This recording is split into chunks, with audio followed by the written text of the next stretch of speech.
লুচি আর আলুর দম বাঙালির এক টুকরো ভালোবাসা। এতটাই লোভনীয় হয় এই খাবারটা। আসসালামু আলাইকুম, কেমন আছেন সবাই? আজকে আমি হাজির হয়েছি আলুর দমের একটা রেসিপি নিয়ে। আলুর দম করার জন্য এখানে আমি সেদ্ধ আলু নিয়েছি, সবগুলোই গোটা গোটা। তো এখন আমি চুলায় একটা কড়াই বসিয়ে দিয়েছি আর এখানে আমি তেল দিয়ে দিলাম। তেলটা দেওয়ার পর এখানে আমি অল্প একটু হলুদ গুঁড়ো আর মরিচ গুঁড়ো দিয়ে দিয়েছি। হলুদ গুঁড়ো আর মরিচ গুঁড়োর সাথে এখন আমি ভালোভাবে এই সেদ্ধ আলুগুলো ভেজে নিচ্ছি। ভেজে নেওয়া আলুগুলো আমি তুলে নিয়েছি। তুলে নেওয়ার পর এখানে আমি রান্নার তেল দিয়ে দিলাম আর দিয়ে দিলাম 3টা এলাচ, 2টো গরম মশলা আর একটা তেজপাতা। আর তারপরে এখানে আমি দিয়ে দিলাম বেশ কিছু পেঁয়াজ কুচি। পেঁয়াজ কুচিটা দেওয়ার পরে এখানে আমি সুন্দরভাবে নাড়াচাড়া করে নিচ্ছি। এই পর্যায়ে দিয়ে দিলাম এখানে অল্প একটু হলুদ গুঁড়ো। হলুদ গুঁড়োর সাথে পেঁয়াজটা আমি ভালোভাবে মিশিয়ে নিচ্ছি। আলুর দমটা আমার অনেক পছন্দের একটা খাবার, আমার অনেক ভালো লাগে। আর এই পর্যায়ে আমি দিয়ে দিলাম অল্প একটু পানি। পানিটা দিলাম যাতে পেঁয়াজটা তলানিতে না লেগে যায়, এই জন্য। এই পর্যায়ে আমি এখানে দিয়ে দিলাম পেঁয়াজ বাটা। পেঁয়াজ বাটাটা আমি ভালোভাবে পেঁয়াজ কুচির সাথে মিশিয়ে নিচ্ছি। তো এখন এখানে আমি দিয়ে দিলাম পরিমাণ মতো হলুদ, পরিমাণ মতো মরিচের গুঁড়ো আর অল্প একটু আদা রসুন বাটা আর অল্প একটু পানি। তো সবগুলো মশলা এখন আমি ভালোভাবে কষিয়ে নিচ্ছি।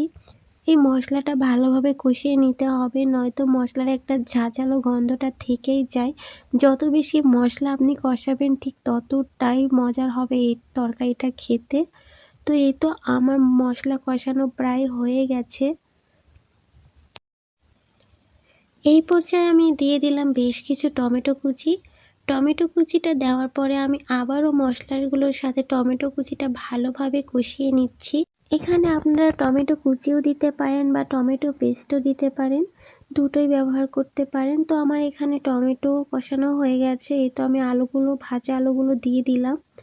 আলুটা দেওয়ার পরে আমি ভালোভাবে সব কিছুর সাথে মিশিয়ে নিচ্ছি। আজকের রান্নাটা কেমন হয়েছে তা অবশ্যই কমেন্টে আপনারা বলে যাবেন। তো এই পর্যায়ে আমি এখানে দিয়ে দিলাম অল্প একটু জিরার গুঁড়া। জিরার গুঁড়োটা দেওয়ার পরে আমি আবার একটু নাড়াচাড়া করে নিচ্ছি। আর এখন আমি দিয়ে দিলাম পরিমাণ মতো খাবার লবণ। লবণটা দেওয়ার পরে আমি আরও ভালোভাবে এটা নাড়াচাড়া করে নিচ্ছি যাতে সব জায়গায় লবণটা ভালোভাবে ছড়িয়ে যেতে পারে।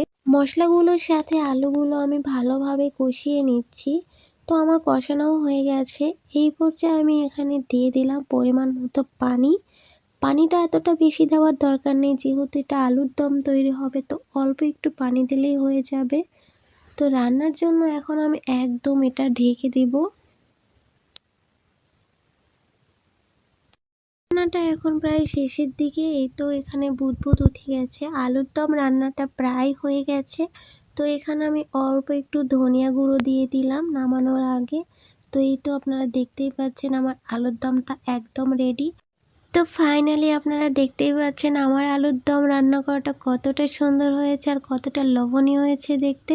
আর আমি কিছু লুচি বানিয়ে রেখেছিলাম পরিবেশন করার জন্য। তো এই তো আমার লুচি আর আলুর দম। আজকের ভিডিওটি কেমন লাগলো তা অবশ্যই আপনারা কমেন্ট করে বলে যাবেন। ভালো লাগলে লাইক, কমেন্ট, শেয়ার করে দিবেন। ফলো দিয়ে পাশে থাকবেন। আজকে এতটুকুই। আল্লাহ হাফিজ।